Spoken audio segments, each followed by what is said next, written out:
বৃষ্টিতে এবং রাত্রিতে চালাতে বেশি ভালোবাসি এবং বৃষ্টি পড়লেই আমার থামাথামি নাই এবং বেড়ে যায়।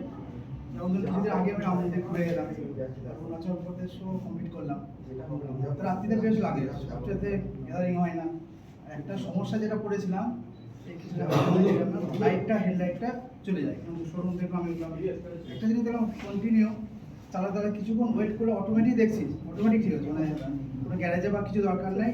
জাস্ট আমি ফোন করলাম, তারা যখন সাজেশন বললো সেরকম বললাম, স্মুথ হয়ে গেল, কোনো কিছু ডিস্টার্ব হয়নি।